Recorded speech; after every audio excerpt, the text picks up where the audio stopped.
Good morning, everybody, and welcome to another edition of the Inside View. I'm your host, Teddy Panos, coming to you live from our studios here at InsideLowell in beautiful, historic downtown Lowell. Very excited today to bring you another one-on-one interview with one of Lowell's decision makers, lawmakers, city councilors, as you would have it. Erik Gitschier is going to be joining us.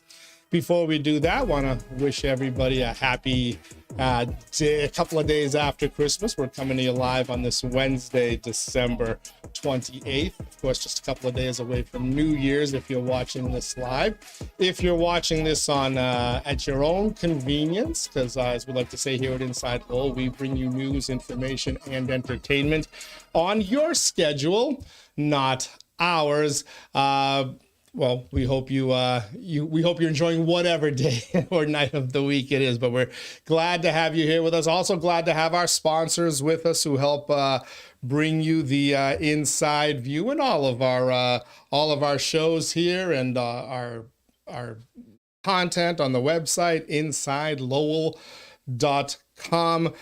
Very excited, of course, for all of them. Washington Savings Bank with their coffee mug here. I'm using it for water today. I'm already highly caffeinated, but thank you to our friends at Washington Savings Bank. Check them out online, washingtonsavings.com. You can catch all sorts of great products, services, take advantage of great products and services. They have a ton of them available, and they've got a little something for everybody, including if you're having a hard time with getting your credit going or establishing checking accounts, which a lot of folks do if they've had some bumps in the road financially. Second Chance Checking is a product you want to check out. Washington Savings Bank. Thank you to them for being one of our sponsors. Thank you as well to our friends at Hafner's. It kicks, they kick. This time of year, home heating oil is on top of the mind for many Greater Lowell residents, and it should be given these harsh New England winters. Don't take any chances with your family or your home. Hafner's takes the worry off of your mind with their comprehensive services. Whether you use propane or heating oil in your home, Hafner's offers quick, reliable, and friendly service. They also offer great options like auto pay and auto delivery to make your life easier. Plus, Hafner's gas stations, convenience stores, and car washes can be found throughout the Merrimack Valley in southern New Hampshire. Call 866-IT-KICKS or visit hafners.com to learn more. And of course, thanks as well to our friends at Reverie 73. You know, I'm often asked for suggestions on local vendors, go-to spots all the time. And given how the cannabis industry is new here in Massachusetts, folks are confused about the products, and quite frankly, they have a difficult time differentiating one dispensary from another. That's not the case with Reverie 73. The store itself stands out the second you see it outside, walk inside, you notice it's beautiful, it's bright. The knowledgeable staff is always willing to spend extra time with you, go that extra mile to answer any questions you may have. Whether you're new to the world of cannabis or you're a canna connoisseur, the hot new term here on InsideLowell, a canna connoisseur, the team at Reverie 73 is sure to elevate your cannabis experience.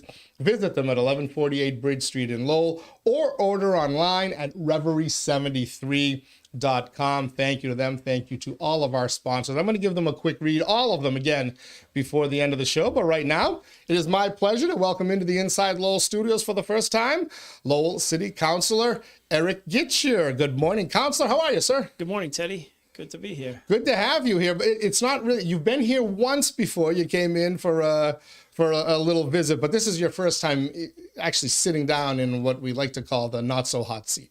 I actually like it. I think that the place is it's live. You can feel there's life in the building, so it's a good thing. All right, I appreciate Downtown's alive. Yes, it certainly is. How was your holiday? You have a good holiday with the family? Well, we had power outage at Greater Lowell, so we were down with power out there for 3 days. So we spent it out there trying to manage a cold building run by generators and backup, but everything came out good. So it all works out good. Facilities are crazy. Luckily, that happened during the school break. That would have been a disaster had you been in session. Obviously, no school, right? Well, the kids were on arrival when we lost power, so it was at 7:08 in the morning when the tree fell and took out the power line. So it was manageable. We had people stuck in the elevator, but we took care of all of it. Actually, I was wrong. That's right. That storm was on Friday. There was school. There was school. Day. So we had the kids coming in for all of their holiday parties and get-togethers. And right at the point they started coming in. They started coming in around 6:45.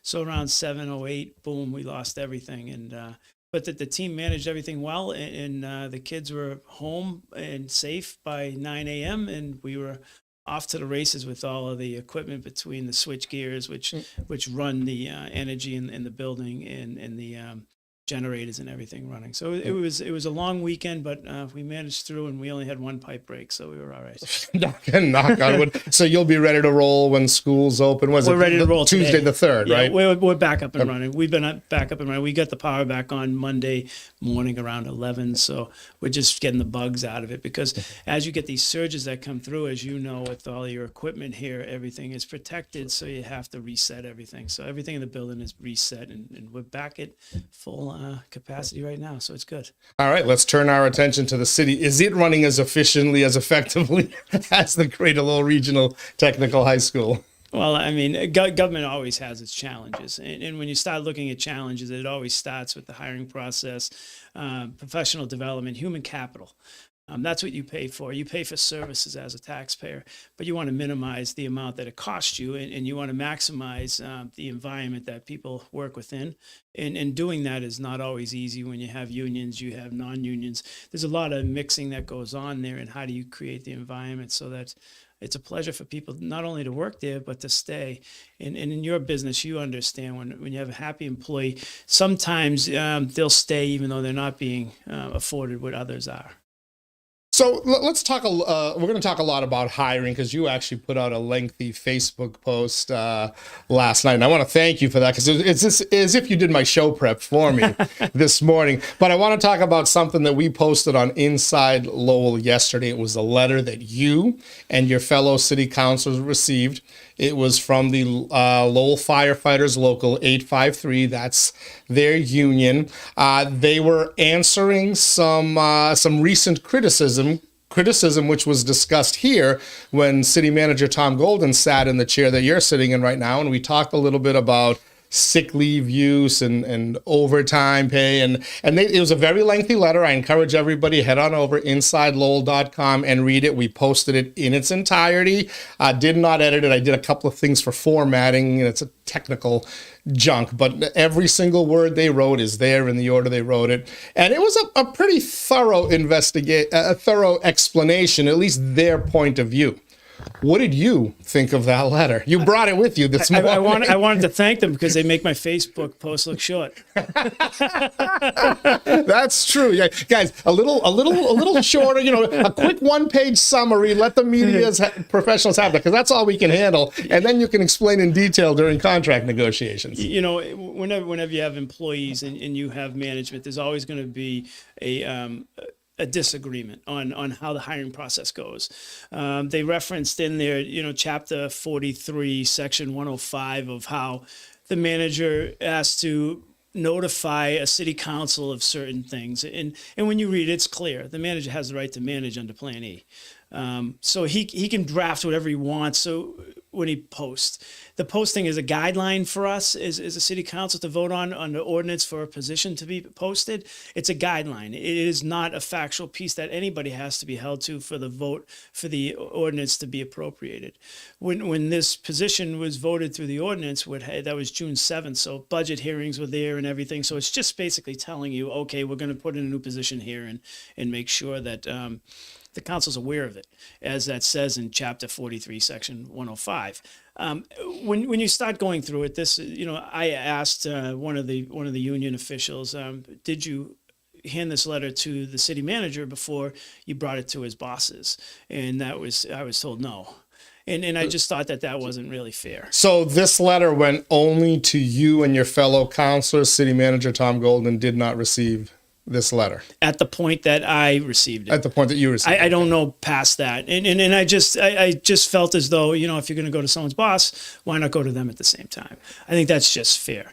To me, when you start looking at this, degrees, not degrees, I've worked in this industry for 34 years. I was supervised by Huey McKenna, Jerry Dunn, those guys, the old timers. They didn't have degrees. I would take anybody who's teaching at UMass Lowell or any other institution and put them up against them any day on leadership, how to direct people, how to do things right. So, when you look at degrees, I have a degree in engineering. There are many people in this world who are negated from applying for positions who I think are probably much more talented than I am at what I do. So I think that we're looking for the right fit, the right person. Who is the leader that can lead and manage a department? We hired the city manager to do that. Can we have disagreements about the process? HR needs to take advantage of this stuff and make sure that everything is done in a certain way. That's HR's responsibility. That's their job. And even if the manager does something, if they say it's not the right way, HR needs to step in and manage a human resource department. So reading through it, there's a lot of personal things that go on in here. It got real personal across the thing, basically saying that, the past firefighters were just blue collar workers. They're not as smart as us at the table. And maybe that's true. Maybe that's not true. I don't know. I just think that every employee for the city who hasn't been reprimanded has value. And I would say that, the past fire departments, I've always had, and I know many who are retired who weren't, don't have a degree, but did a phenomenal job for this city. So when I read through, you also read the sick leave stuff as we discussed. In one point they say it's not abuse, but in the next point they say we'll keep it and sell it back to you if you want to do it that way. I was like, okay, wait a minute. So again, for those of you who have not read the letter, we did post it about midday yesterday on the website InsideLowell.com, and it's the full letter from the union. But they talked about this. So the accusations have been that they are abusing their sick time, using it in a way that allows for overtime use, et cetera. And they spend a long time describing the overtime in that letter. But the sick leave thing I found really interesting because they use two of the reasons they use to excuse it. Well, one of them is firefighters work a schedule that no other municipal employee works. So they're trying to compare their use of sick time to every other municipal employee. And they said in reality, we use far less sick days. Well, when you only work, what is it, 8 to 10 days, if I understand the scheduling right, 8 to 10 days a month, that means you have 20 plus days that you're not working. So the chances of you being sick on a work day, if you only work 33% of the month as opposed to 67% of the month, is lower than if you work 20 plus days a month. That's just basic statistics. But you highlighted the part that I found interesting. So they're trying to say they're not really abusing the sick time, but then they say if you incentivize us by, then they talked about some sick leave buyback provisions that might work. Well, isn't that making the point? Is it really a sick day if you would go in and work? And if you could get paid a certain amount for it or whatever, if you could buy it back in the end and not use your sick days, it was, to me, it was a little counterproductive to the argument. And they do make some legitimate points in there. I think they're great negotiation pieces. I think this whole thing is a great negotiation piece back and forth because, you know, to be fair to the fire department at the same time is one day of theirs takes multiple days to use. So it looks like you're a sick leave abuser, even though you took one day, but you have more than one day that's being taken off of the books from you. So there's a kind of... That's right. They work, 24-hour shifts? Right, 24-hour shifts, so it's 3 days right? Versus one. So 2 days in their world is now 6 days in the world of the 8-hour employee. If you use sick days, you're a sick leave abuser, but that's actually only 2 days for them. So, sure. You know, there's a push and pull here. The fire department, I want to make it very clear, is a phenomenally run organization, in my opinion, that does phenomenal work for the taxpayer. And that's why we've pushed to keep all companies open. We wanted to make sure that people were safe, and we're doing that. So are there going to be hiccups in the process? Absolutely. When we start looking at the hiring of management, to me, management has to make their job descriptions, not the body. In my world of 34 years of doing this, I've never seen a subordinate make a job description for a management level position that's going to oversee them. I've never seen that.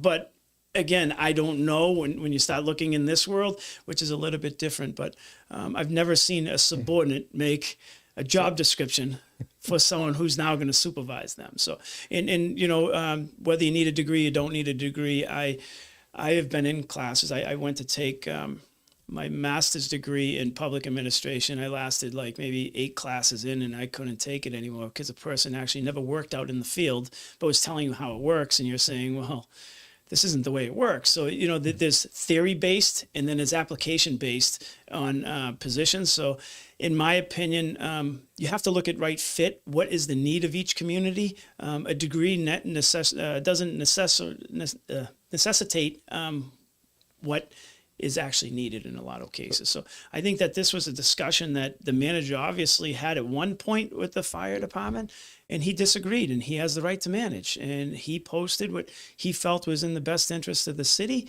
and the fire department, the union is saying, maybe we need to relook at this. So you said the word negotiation in there. And as I'm kind of watching this thing play out, and as I read that letter to the council for the first time myself, I thought to myself, we're about to enter a negotiation. We're going to see some changes to the contract. I don't know if we're going to see changes to the work schedule or whatnot. But as you said, there always has to be some give and take in a negotiation. To give something up, you want to receive something. That's what union wants. That's what management wants.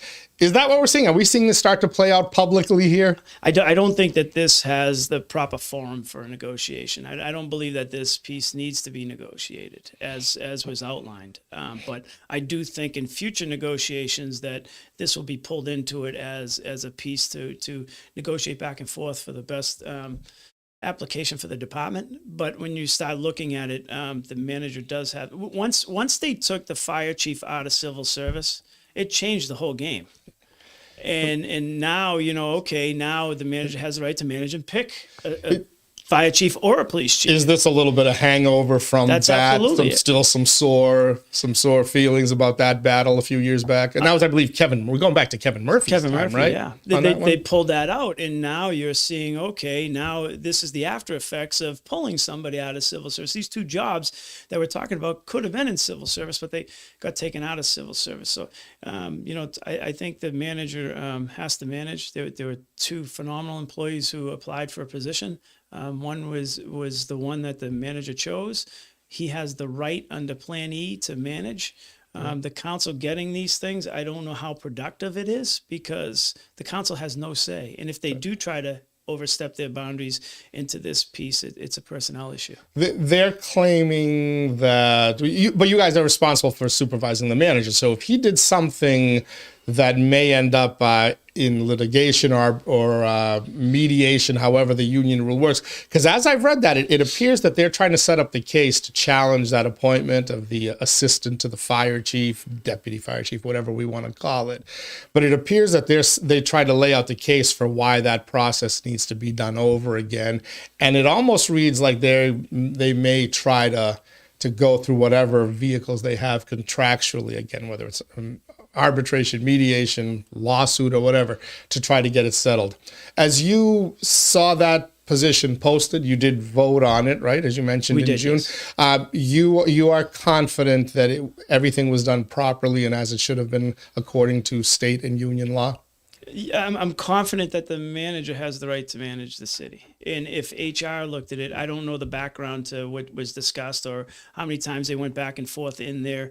I don't know those pieces. And truthfully, if I were the city manager, I would call an executive session so that the council can't speak about this in public because it could be a deterrent to future negotiations back and forth. So you want to make sure that somebody doesn't say something that's going to hold the city liable in a personnel issue. So those are the things that we need to understand. When this got sent by without having the manager look at it or even legal look at it and say, oh, wait a minute, before this gets sent to the bosses, we need to go in this route, or even HR, HR should have been in this process the whole way. So if we're confident in our HR department and we're confident in our manager, then we have nothing to worry about. But HR through the years, I've never been confident with in this city. I think they've done an awful job in this city when it comes down to all of the backgrounds of, whether it's racism and picking pieces and just going through job hires and friends and positions being pulled in and all that stuff. HR in the city has done an awful job. And we're trying to change that. We've been to the personnel subcommittee and we're trying to hold people's feet to the fire and saying, when we're hiring people who are not qualified for positions, we're ending up paying contractors to do the job for them. And the public is actually being hurt from that. We witnessed that at the water department right now. We hired people in positions that get paid a little bit less than the person who has to have the CDL license or the hydraulics license because they're a friend of a friend and they got the positions. When they got the positions, now when we go to bring people out to actually do the work, they can't do the work. They can't drive those trucks. They can't do that stuff. So we have to call contractors. So you're paying twice as much for the same thing. And they won't answer their phones at night. So HR is not like on my high level place in the city. I think that what they've done over the years has really did a disservice to the city. And when you watch the raises that people have gotten in between and on the management end, you can see why the atmosphere is poor in the city workers area. Nice segue to the second half of this discussion. But let me, Councilor Gitschier, feel free at any point to just say what's really on your mind. Don't hold back. Do I feel irritated? No, I read that. I don't want to come off irritated to anybody. I appreciate your honesty. You say what you feel on the council floor. You say what you feel in interviews, and that's good. Whether we agree or disagree on things, that's people know where you stand, which is always good. If anybody wants names, I'll put the names out there for you. I didn't do that on purpose, but if people want to know names and what happened, we certainly can do that. But to build an atmosphere, you truly have to hire people that are engaged and want to learn and want to do these things and not tell you who their friends are and why they can't do things.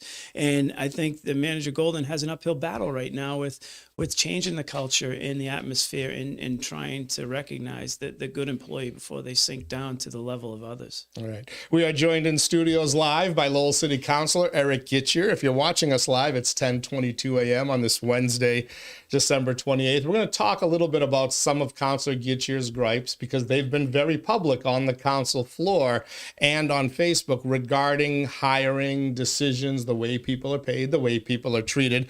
I want to just remind everybody again that the Inside View and Inside Lowell are brought to you in part by the Washington Savings Bank. Amazing products, amazing amazing services, local service, one-on-one personalized service. I opened an account there just a couple of weeks ago, and it was amazing how simple it was. But again, the level of service that I received, plus I got my free coffee mug. Maybe they'll give you a free coffee mug and an umbrella if you open up an account as well. Check them out online, WashingtonSavingsBank.com. Thank you as well to our friends at Hafner's. You know, this time of year, home heating is on the top of the mind for Greater Lowell residents, and it should be, given our harsh New England winters. Don't take any chances with your family and your home. Hafner's takes the worry off your mind with their comprehensive services. Whether you use propane or heating oil in your home, they offer quick, reliable, and friendly service. Hafner's also offers great options like auto pay and auto delivery to make your life easier. Call 866-IT-KICKS or visit hafners.com to learn more. Thank you as well to our friends at Reverie 73. The cannabis industry, very new here in Lowell and throughout the Commonwealth of Massachusetts. So a lot of folks are confused about how it works, about the products, and they have a hard time differentiating one dispensary from another. That is not the case with Reverie 73. The second you step inside, hell, when you look at it outside, it's just different. The store stands out. It's beautiful. It's bright. The knowledgeable staff always goes the extra mile, spending extra time with you to answer any questions you may have. So whether you're new to the world of cannabis or you're a canna connoisseur, the team at Reverie 73 is sure to elevate your cannabis experience. Visit them at 1148 Bridge Street in Lowell or order online at reverie73.com. And as we wrap up 2022, I just want to give a quick shout out to all of our sponsors as well here, our friends at the Greater Lowell Chamber of Commerce, the Mill City Festival Fund, Stellar Web Studios, who designed our website, InsideLowell.com, IBEW 2321. You may have some familiarity with the guy who heads that organization, Councilor Gitschier.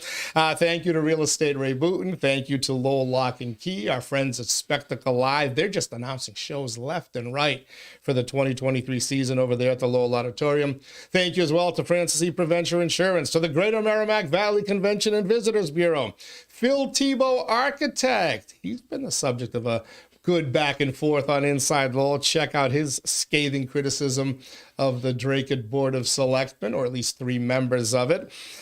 Unitas Community Center, Stones Hospitality Group. Make your New Year's reservations now. Cobblestones, Moonstones, and Stones Social up in Nashua. Christopher's Towing. If you're in the wintertime, chances are somebody out there watching this is going to need a quick, reliable towing company. Christopher's Towing is your place. And, of course, our friend Rod Gregoire at Merrimack Valley Wi-Fi Pros. Thank you to all of the sponsors of Inside Lowell. And if you'd like to become one, send an email, sales@InsideLowell.com, or send me a personal one, Teddy Panos at InsideLowell.com. All right, let's talk about your Facebook post, Councilor Gitschier. Yesterday you talked about, and I called it up here on my laptop, so I don't want to misquote you, but you made a big deal at the last council meeting of the year about these 2 ARPA positions that were created from the ARPA funds, the COVID relief money. Your unhappiness was at the pay they were posted at. Is that correct? Correct. You know, and again, people will talk about it's free money. There's no such thing as free money in government. It comes from you, the taxpayer. One way or the other, whether it's my federal tax that I look at my check that I pay probably 4 times the amount that I pay for my property tax, or it's my state tax that I pay probably twice as much as I pay for my property tax. It still comes from you, and it still should be managed in a certain way. And when you look at these 2 positions, you have to come to realize that you're paying them higher than the current workforce. And when that was questioned and asked, how did you come to these? They said, we took a current employee's salary and bumped it up. Why would we do that? Why wouldn't we pay them on the same scale so that we can say, okay, we're fair across the board? And they said we couldn't attract people at that wage. Well, then what are you saying about the people you're trying to retain? Are they not worthy? And then you're asking somebody, someone had brought up a good point that others can apply. Sure, they can apply. But wait a minute. When you apply over, it's a temporary position. We've had people in the past go from a union position to an ordinance position and not make it a couple of years in that position and let go after they had 30 years on the city just because of differences or whatever the personnel issue was.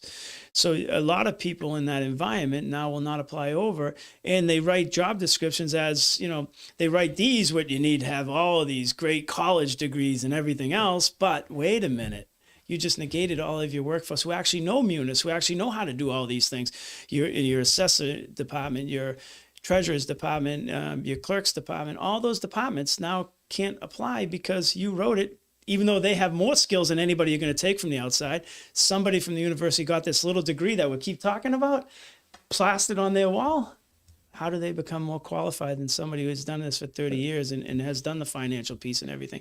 So it kills the environment within the city. And we've done that over and over and over again. We did it at the water department. We made a manager of distribution position and took somebody and put them over rather than taking people who are actually out doing those things.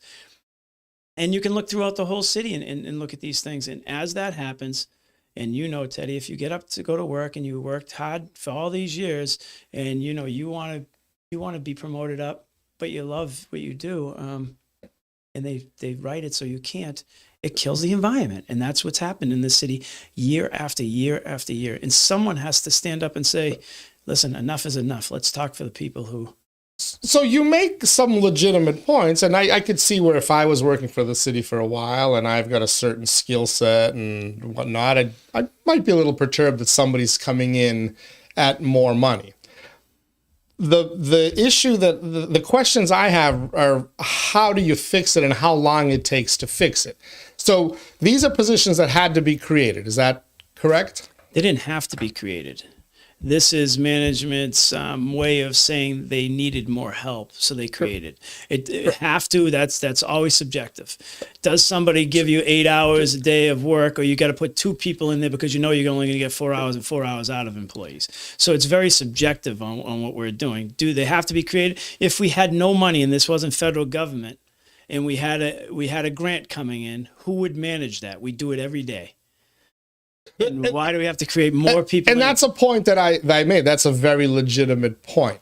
Do you believe the city is equipped right now to handle the disbursement of these funds in a way that will be proper and won't come back to bite you in the butt somewhere down the line? Or do you believe that they need to hire these positions? Again, I'm not in the inner workings of it, so I have to take on that these positions are needed. My end was more about the salary range. Okay, here we are. We also had in the budget, we needed this construction manager for opera. Well, that didn't get filled. So did we need it? Didn't we need it? Oh, wait a minute. We made a switch in between. So, you're coming to us saying need, and then pulling away saying, no, let's go this way, that way, this way. We haven't spent much of that money yet. So I don't know what's taking the time to spend it. I don't know how all these things are going, but I know there's major needs. I know when you look at the fire department trucks, okay, that's 10 million of the 72 million. And we've already spent off another 8 to 10 million. So that's already, you're talking probably 33% of that money's already gone. Alec, if I need someone, one of these 2 positions to look after buying 13 fire trucks, we need help. I mean, it's a very simple process. Here's the outline. Here's what we need. Boom, boom, boom. It fits under the grant. It's not, okay. So that's 20% or more of that workforce that has already been spent in funding that we already allocated this way. Do we need those if we're going to give monies to nonprofits? Yes, you're going to need those because you're going to have to track the spending within those nonprofits to say it was spent in a way that now meets the guidelines. So yes, it depends on what way we decide to spend this money if those are needed, those 2 positions. So because some of them will get very technical in how you're spending the money, but others are very easy. If you go into the water and sewer end, that could be managed from wastewater. So, there are areas where you start looking, there's another 8 million there that's going to wastewater. And then there's other monies that are going to water. So when you break it down, really they're only managing probably 30 or $40 million. Okay. But it sounds like you believe there could be a need for these positions. So now we've got to establish them. Yeah. Do you believe those positions could be filled if the starting pay is set where the existing managers that are on a similar level are getting paid right now? We just filled the one in the manager's office that we referenced for $46,000 that this one's getting paid more than. So yeah, I think they would be filled. Yeah. But do I think that you may...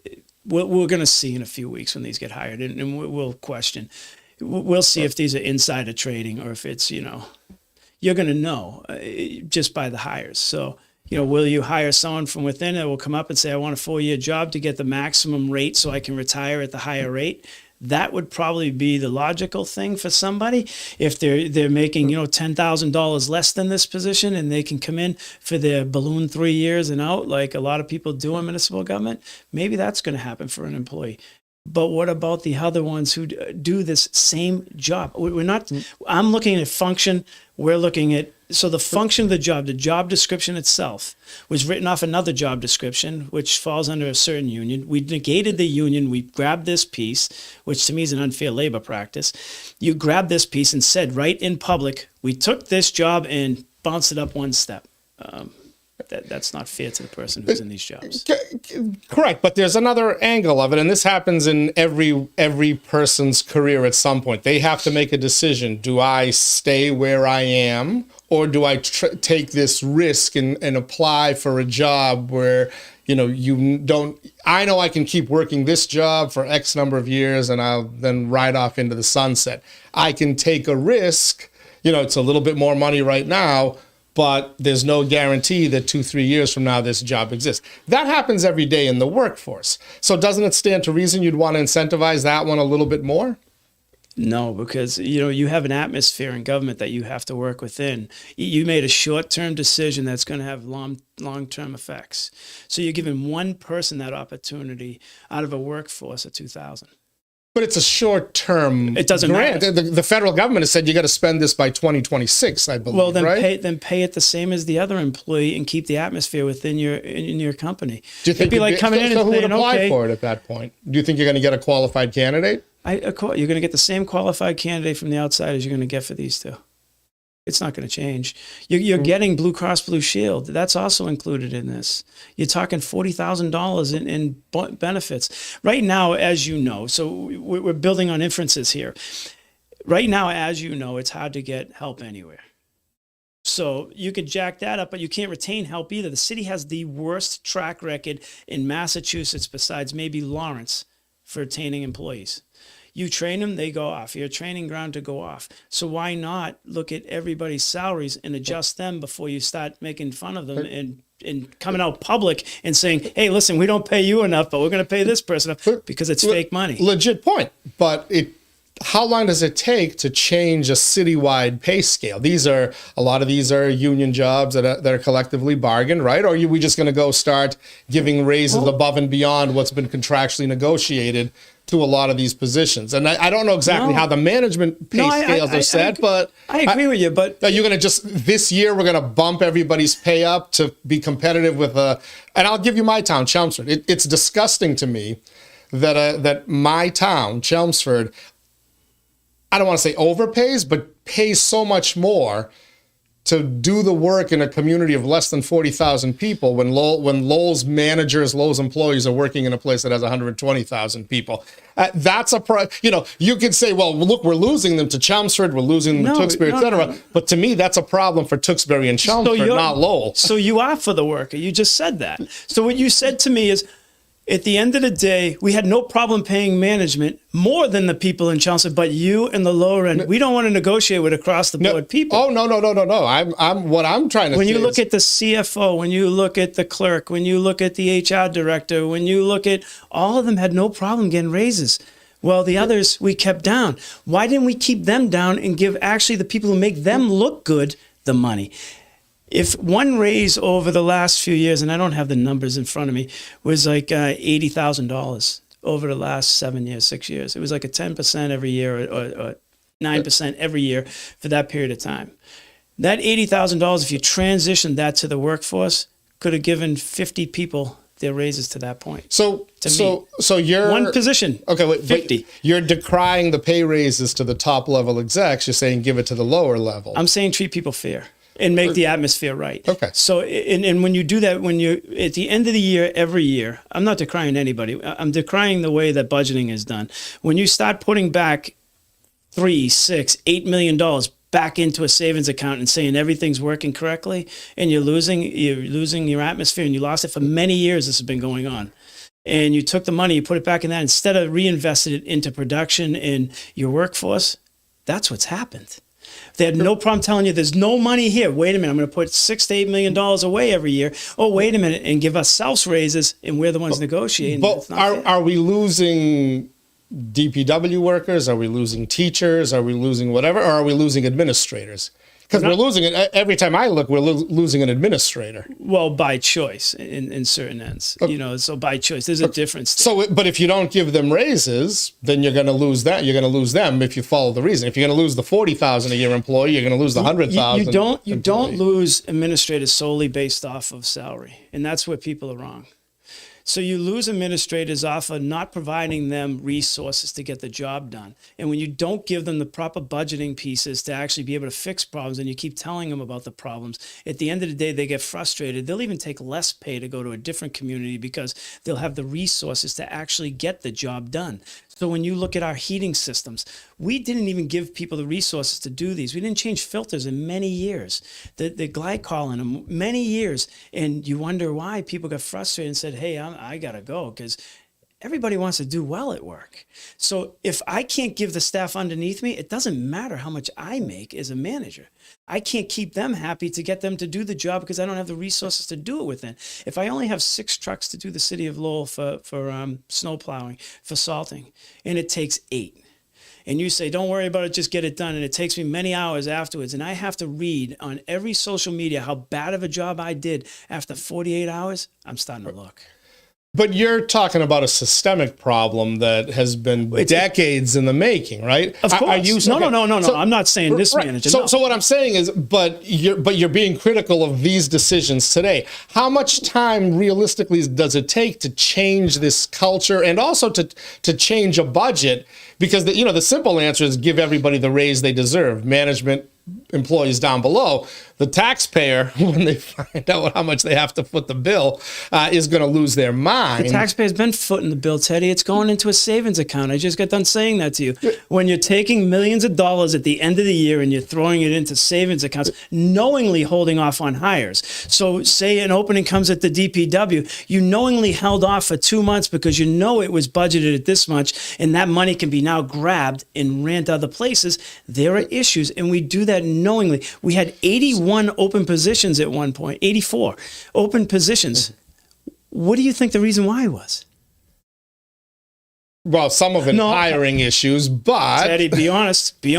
Some of it is because we're running away from money at the end of the budget season, and we can filter into, okay, Powers and Sullivan. Well, Powers and Sullivan didn't have much of a problem with us reaching in last time during this fiscal year that we didn't budget. For some reason, we didn't hear about Powers and Sullivan not being happy with taking back this money out of there. I didn't hear that talk. So when we start talking for the average worker, how do we address the atmosphere? Of course, it's going to take time. You're not going to be able to drop this that way. And the taxpayer, at the end of the day, if things are funded properly, how did we find extra money for the fire department? We had to reach back in. We knew that was under budgeted. And if you didn't, somebody shouldn't have their job. We talked about it beforehand. We knew we weren't closing companies. The average guy who does his variety store down the street could have seen that coming. But no, we stood up there and said, oh, no problem. The Parks Department, $30,000 budgeted in overtime for the last so many years. You know that it was $146,000. That was the average over those 12 years. Why did you come in at $30,000? Because you over appropriate other accounts and you're throwing it in. And then at the end of the year, you're pulling money and putting it in accounts. So I'm not going to pretend to know the intricacies of a budget. Obviously, you have a greater grasp on it. I always think budgets are somewhat of a shell game, and there's a reason why a lot of it is done. The situation we had last April, May, and June when you guys voted on the new budget was you were jacking up taxes to a level that hasn't been seen in Lowell in a long time. 5.5%. You voted against it, correct? So that's one of my questions. You were protecting the taxpayer. No, I showed you the outline. I didn't protect anybody. I showed you the accounts that were overfilled with money that we're seeing in free cash this year is now being released. Right? I showed you the accounts. I outlined every account that had extra money in it at the end of the year that was not being spent that could have been put back and saved the taxpayer money. And it's the same thing this year, except the inflation. How is it saving the taxpayer money? If it's you one way or another, it's getting used, right? You wouldn't have a 5.5% increase. That's saving the taxpayer money. you're right. But don't you need that money? So whether you hire, We showed you cuts. Whether you hire 20 firefighters, we're down, what, about 20 firefighters right now? Whether you hire them or you pay overtime at the end of the year, one way or another, you're paying that money. Right? The taxpayer is going to pay that money one way or the other. So we did pay that money last year and still had all this money left over. That's what I'm saying to you, is last year's budget was where we picked off the line items from, not this fiscal year that we're currently in. We were setting this fiscal year. So we looked at last fiscal year, FY22's numbers that were coming in at the end. We had all the services were done. Everything was done. There was these funds that were there. Trash, $1 million over. We'll be $1 million over again this year. So that's a cut. We tried to cut. We looked at, overtime areas where there was funding left over. We looked at other areas where there was funding left over and said, look, there is funding here. We don't need to fund at this rate. How did that compare to the previous to COVID? Because the 2 years of COVID created all sorts of issues. And by the way, created all sorts of extra money for local governments and state governments coming from the feds. So is it fair to look at the 2 years of COVID budgeting and where we are today without looking at before that? And I don't know the answer to this. I'm just curious. Is this something that was a dynamic just in this year's budget?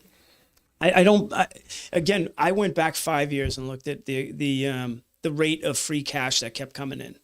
Whether it was the COVID 2 years or the years before, you saw millions of dollars coming into a savings account. If we need that for Powers and Sullivan, you need to be honest with the public and saying, we're going to overtax you because we need to put money in these savings accounts. Is this the so-called rainy day funds? The rainy day funds. Yeah. Which your borrowing rate is based on how much you have in the rainy day fund. Okay. So there is a cost to using that money and not putting it in savings, though, right? Of course. To the taxpayer? Yeah. Okay. So where's the bet? Do we know where the we're always told, again, Teddy, if I hire you to do my books over and over and over and over again, you'll write whatever I want. That's the facts of life. The contractors that come in, we read the parking garage contractors. They're responsible for cleaning those garages. They're responsible for mulching and everything. Is that contract really being held to where we actually signed? No, and we don't do that with contracts in the city. We didn't do it with the waste contract. We're not doing it with this contract. And again, when it comes down to looking at everything in general and you're trying to pull it apart, you're right. It's going to take time to get to the position where the atmosphere changes and builds. You can't just throw money at something and say everyone's happy, because they're not, because people take pay cuts to leave here also. And you've seen it in the upper management piece, because they get frustrated where they get beat up because the resources underneath them are not being generated to an area of where they can be successful. So their name takes a hit in the marketplace. If I can't be successful at line painting, we didn't line paint for 2 years. Did traffic all of a sudden stop because of COVID? No. Did the sun stop hitting the paintings and make them not did the plow stop going over them? No. The expectation is that these things get done. Where did that money go? I told him the police department budget had money left over last year. And we said to him that, look, your line painting line item, $30,000 is not going to pull it. It's just not. Oh, no, it's good. Well, it wasn't good again. We had to transfer again. So here we are. We're looking and trying to say, okay, let's feed the line items let's put them the way they're supposed to be. Wherever we're pulling the money from, let's delete them down to where they're supposed to be, and you're in the area. The 5.5% increase was a lot of contingency money. There was a lot in trash money, and the contingency money was we were told it was going to rehab buildings and give people the raises that they deserve. So hopefully the raises that they deserve, they're going to come, and you can look at that, but. You hit on a very good piece too, pre-COVID monies and post-COVID monies. So you're going to see the tax rate go up. We have the high school that still hasn't been online. When you look at the price of lumber, how does Lands and Buildings still do the same job they did before when the price of lumber is 10 times the amount? PVC, the same thing. So yeah, there are challenges. There are definitely challenges.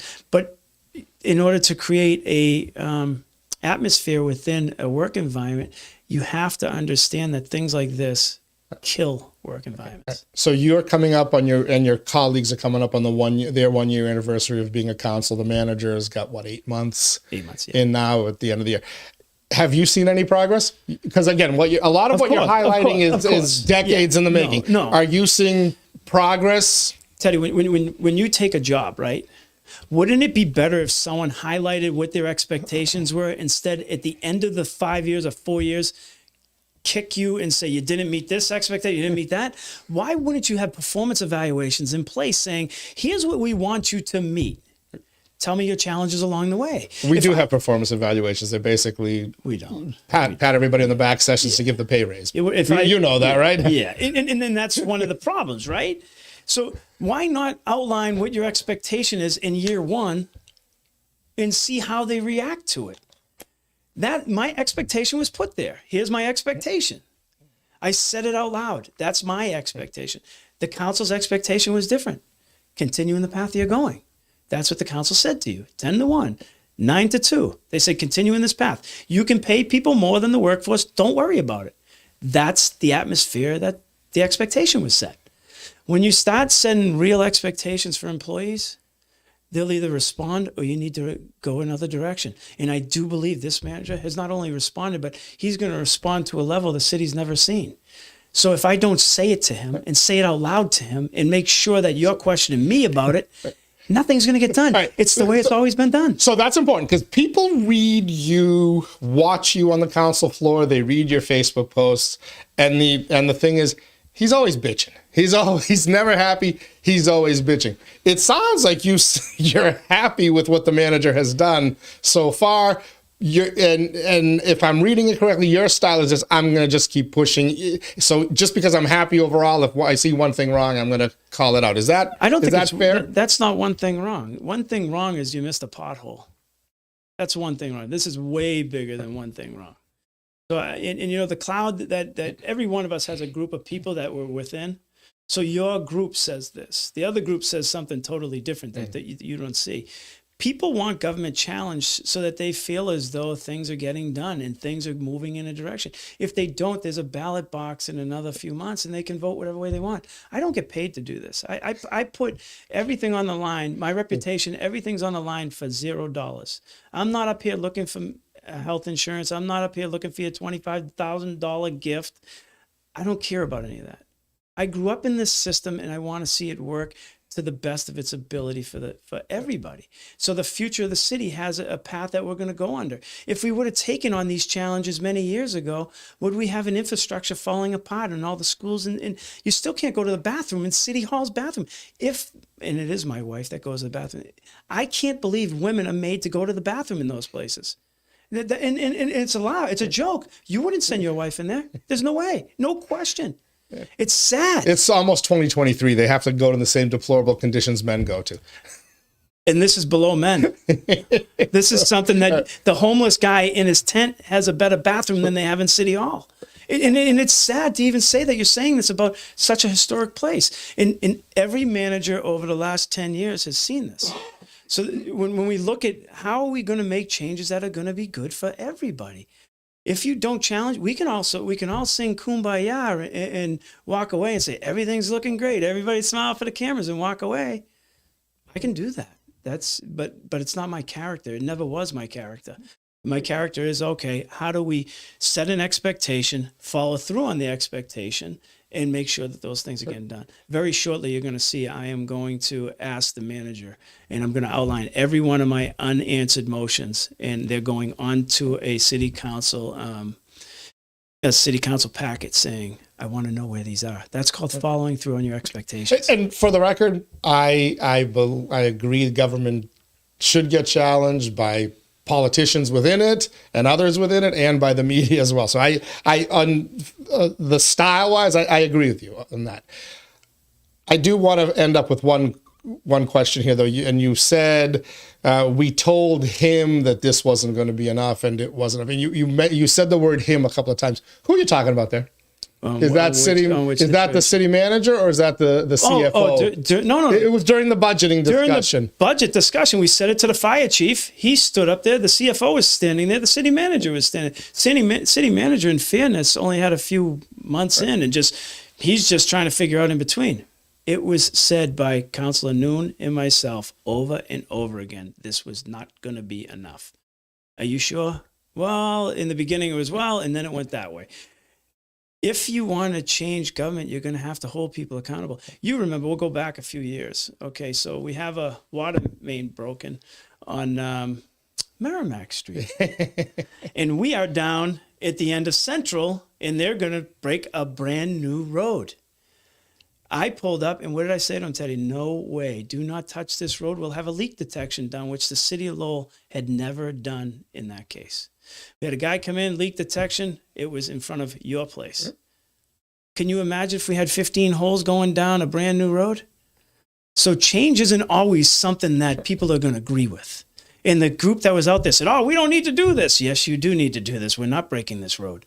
But if you continue to live and that's the way it's always been done, you're never going to progress. We're actually regressing in a lot of ways we were. But I think that this council has taken on many challenges that people wouldn't look at the time. And hopefully they work out. And if they don't, then, we brought it to the light. You see it. You can pick your direction and say, yeah, no, this is the right thing to do. Pay somebody from the outside more than the current employees. There's a lot more employees underneath that you can support and get production out of, or you can support the one position that you think is needed. So it sounds like a lot of your criticism is directed at the chief financial officer. And I've heard people say to me, Erik's out to get him being Connor Baldwin, who's been the CFO for a while now. Well, it's his teachings, right? He was taught that way. And HR is one of the worst. And I said that at the beginning, right? So HR gives you, listen, a general manager at the Red Sox picks the players, right? And the coach gets to manage them, right? The problem is the coach has no decision-making process. HR is the one who's actually hiring these people. And if the manager's telling them to hire people who are not up to standard or their friends, then that falls on him, and he's the fault with government. But HR has had bad policies all the way through, and we've tried to correct them. It has nothing to do with the CFO. The CFO takes orders from somebody before. The CFO was trained by somebody, do it this way. And then they came in and here's the way it's done. Well, in reality, I want you to pick up the phone, and I did this. I called multiple surrounding towns because someone said to me, see how many transfers were done in multiple surrounding towns? Want me to tell you? Tingsboro, 0. Tewksbury, 0. You know what they told me? $5,000 in Tewksbury. Anything over the appropriation, emergency appropriations obviously are that, but everyday operation has to be within that range, and that's it. They don't go to the selectmen for that. We've done multiple in the first 5 months of being there. So whether you're picking on someone, whatever you're doing, we're looking at a function. If you can't handle your function, I'm sorry, but this is the outline of the position is here is my line item. If we don't need line items, let's go up there next budget session, get a $500 million contingency fund, smack the hammer down and say, spend it where you want. Come to me when you're doing it. Why don't you do it that way? Because you want accountability. You want open government. You want to know what's being spent at the time it's being spent. So it falls within the line item. It is not fair to a taxpayer to see a line item of the Parks Department says $30,000 in overtime when you know it's $146,000 average over 12 years. But you put this number there. I didn't put it there. I certainly wasn't the Parks Department superintendent who put that there. Is that fair to somebody who's at home reading a budget and saying, okay, oh, wow, $30,000, that's great for all the parks in the city. This is great. But that's not reality. Reality is they spent $146,000 for the last 11 years. That's fair. That's not how government was meant to be. And if so, if Lowell wants to do it this way, put a $500 million contingency fund together, slam the hammer, and bring me transfers every week when you want to spend for payroll or anything. City Councilor Erik Gitschier, never shy about expressing his thoughts and opinions. Thanks for joining. It's fun. It's fun. It is. You make it fun. I appreciate you joining us this morning. Thank you. Happy New Year to you and the family and all the loved ones. And Happy New Year to everybody else out there. Thank you for joining us here on the Inside View. We'll be back next week, I believe. I have to check my schedule. I believe City Councilor Dan Rourke is going to be joining us next week. We're also going to bring the city manager back in on an upcoming Wednesday show. And we're going to start doing some podcasts with the rest of the city council, those who aren't as flexible in their work schedules. We're going to give you some recorded ones like we did with Congresswoman Trahan. So keep it tuned here, InsideLowell.com. Read the stories. Again, read that letter from the fire department to the city council. It's a rebuttal to a lot of what was discussed here on an Inside View podcast with the city manager. Check out all our great features, constantly updating it day by day. Follow us on social media, Inside Lowell. Everybody have yourself a happy new year and stay safe out there.